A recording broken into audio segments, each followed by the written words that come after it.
as you are representing yourself as an innovator at the Agro Conclave.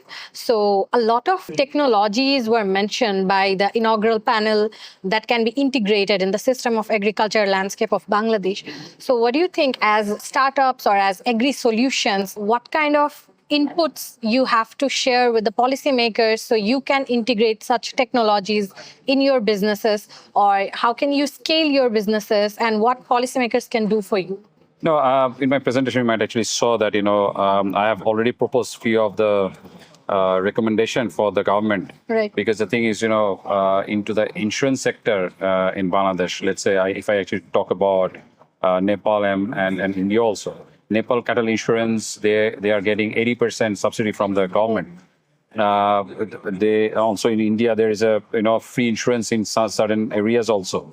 But the thing is, in Bangladesh we had to pay 15% VAT on agri insurance. Right. This is very unlikely because these marginalized people cannot afford insurance. On top of it, we are imposing VAT on them. There is another one issue.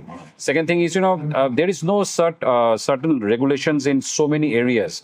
Like, if I actually mention about, let's say, NGOs, they're let's say for in a name of security money or something like that, they're deducting and keeping a percentage of money while they're actually disbursing loan.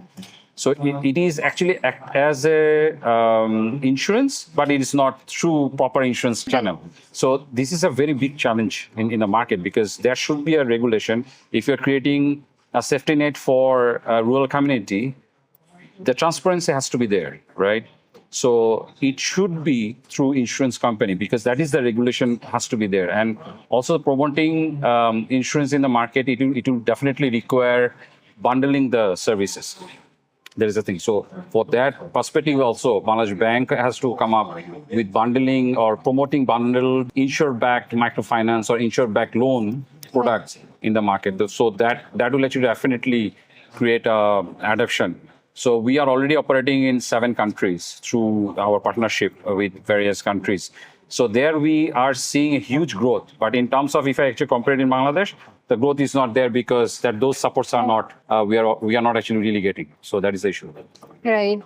Very interesting insights. If I shift gears a bit, you mentioned about a lot of challenges in the landscape. So if there are a lot of other innovators out there who are also trying to thrive in this market, so as an innovator, as a fellow innovator, what your advice would be to other innovators? First thing is, if you innovate something, don't actually, start naming it as a startup, because the thing is, it somehow became a glorifying word these days. But main thing is when you actually invent something, if you can commercialize it, some of the things you cannot commercialize, even if you actually invent a fantastic stuff, but it might not actually fit for this country. So this is very much important. And everyone who's actually inventor, if they want to commercialize it, the main objective should be how I can make money out of it.